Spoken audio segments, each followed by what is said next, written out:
BNP এবং জামাতকে বিশেষভাবে বলতে চাই, আপনাদের দুই দলের যে কোনো কারণে যদি এই ঐক্যের মধ্যে কোনো ফাটল তৈরি হয়, জাতির কাছে আপনাদের জবাবদিহিতার কাঠ করে দাঁড়িয়ে জবাব দিতে হবে।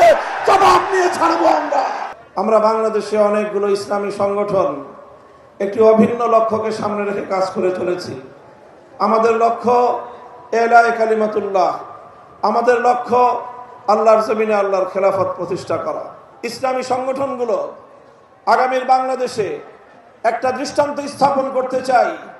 আমাদের যে অভিন্ন লক্ষ্য আল্লাহর দ্বীনকে বিজয়ী করা, আল্লাহর জমিনে খেলাফত প্রতিষ্ঠার যে সংগ্রাম, এই সংগ্রামে আমরা ইস্পাত কঠিন একটি ঐক্য গড়ে তুলতে চাই।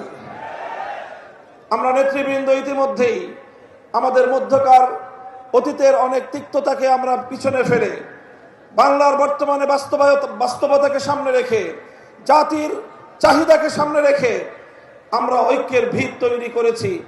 আমি আজকের এই বিশাল সমাবেশকে লক্ষ্য করে জিজ্ঞাসা করতে চাই, জাতীয় নেতৃবৃন্দ যদি ইসলাম প্রতিষ্ঠার সংগ্রামকে সামনের দিকে অগ্রসর করবার জন্য ঐক্যবদ্ধ কোনো কর্মসূচির ঘোষণা করে, টেকনাফ থেকে তেতুলিয়া আপনারা সকল ভেদাভেদ ভুলে গিয়ে কাঁধে কাঁধ মিলিয়ে রাজপথে একসঙ্গে ভূমিকা পালন করার জন্য প্রস্তুত থাকবেন কিনা?